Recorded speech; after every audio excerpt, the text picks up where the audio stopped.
এটাকে পরিশোধন করবার প্রযুক্তিও বেরিয়েছে। আমাদের এইটাকে অ্যাড্রেস করবার জন্য আমাদের টোটাল জ্বালানি খাতকে যতটুকু সম্ভব কয়লা কেন্দ্রিক নিয়ে আসতে হবে বিদ্যুৎ উৎপাদনের ক্ষেত্রে। তা না হলে যেভাবে গ্যাস দিয়ে আমরা বাসাবাড়িতে চুলা জ্বালাচ্ছি, আমাদের মিল ইন্ডাস্ট্রি চালাচ্ছি, এইটা প্র্যাকটিক্যাল হবে না। বিদ্যুতে আমাদের 60% গ্যাস চলে যাচ্ছে, অথচ গ্যাসের সবচেয়ে গুরুত্বপূর্ণ খাত ছিল সার কারখানায় গ্যাস দেওয়ার জন্য। সার কারখানা আমরা দিতে পারছি না। আমার কৃষকের উৎপাদনের জন্য প্রতি বছর 35 থেকে 40 লাখ টন সার দরকার। আমার নিজের ক্যাপাসিটি আছে 6টা সার কারখানাতে 22 থেকে 26 লক্ষ টন পর্যন্ত আপনার উৎপাদন করবার। বাংলাদেশ উৎপাদন করছে মাত্র 4 থেকে 6 লক্ষ টন, কারণ আমরা এই কোম্পানিগুলোকে গ্যাস দিতে পারছি না। তাহলে গ্যাস আমি কোথায় দেবো? আমাকে তো অগ্রাধিকার দিতে হবে, কারণ আমার সাফিসিয়েন্ট গ্যাস নাই। আমার তো ফুড সিকিউরিটি অপটিমাম প্রায়োরিটি, খাদ্য নিরাপত্তা। দেশের 20-22 কোটি মানুষকে তো খাওয়ায় পড়ায় রাখতে হবে। অতএব আমার যদি খাদ্য নিরাপত্তা না থাকে, তাহলে এই গ্যাস আমার জন্য তো বুমেরাং হবে। এই কুইক রেন্টাল আমার জন্য তো জাতীয় নিরাপত্তার হুমকি তৈরি হয়ে গেছে। এবং দেখেন ভারত কি পরিমাণ থার্ড ক্লাস চাল দিছে গত কয়েকদিন আগে, যে বাংলাদেশ সরকারকে এই চালটা আবার ফেরত পাঠাইতে হয়েছে। তাহলে আপনি বুঝতে পারছেন রাষ্ট্র আকারে আমরা কি পরিমাণ খাদ্য নিরাপত্তার ঝুঁকির মধ্যে আছি। এবং এই সংকটটা জ্বালানিকে কেন্দ্র করে হচ্ছে।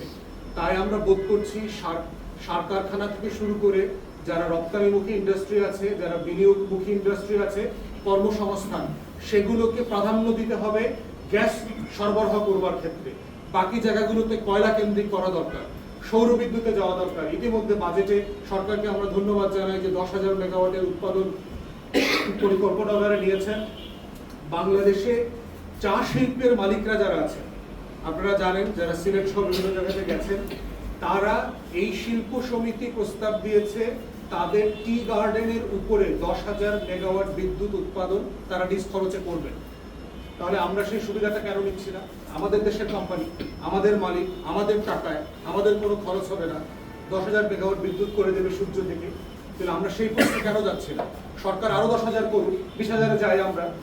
তাহলে টোটাল জ্বালানি খাতে যে ক্যাওয়াস চলতেছে, এই ক্যাওয়াসের ওরা হচ্ছে রাজনৈতিক দল এবং মাফিয়া অলিগার্ক কোম্পানিগুলো মিলে বাংলাদেশকে কেনাবেচার দরপতনের জায়গায় উঠিয়েছে, যেইটা কোনোভাবে একটা গণঅভ্যুত্থান পরবর্তী বাংলাদেশে আমাদের কাম্য হতে পারে না। এটা কোনোভাবে গ্রহণযোগ্য না। তাই আমরা সরকারকে আহ্বান জানাচ্ছি, সংসদে আসন্ন আগামী মাসে যে সংসদের অধিবেশন বসবে, জ্বালানি বিষয়ে আপনারা সিরিয়াস তর্ক আলাপ বিতর্ক করেন। স্ট্যান্ডিং কমিটিতে আমাদের এক্সপার্টদের সাথে বসেন, কিভাবে পুরো জ্বালানি খাতকে ওভারহলিং করা দরকার। এই যে পুরো প্রাইভেট সেক্টরে দিয়ে দেওয়া ষড়যন্ত্র চলছে, এইটা বাংলাদেশের জন্য ভালো হবে না। একটা সংকটের কথা চিন্তা করেন, সিম্পলি যদি কোম্পানিটা তার সুইচটা টার্ন অফ করে দেয়, আপনি কি করতে পারবেন? একটা প্রাইভেট সেক্টর কোম্পানিকে কুইক রেন্টালে আমরা কি করতে পারছি? গত এত বছর ধরে এই মাফিয়াগিরি চলছে আমার বিদ্যুতে।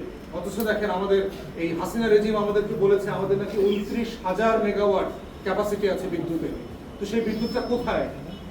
আমরা দেখতে পাচ্ছি না তো।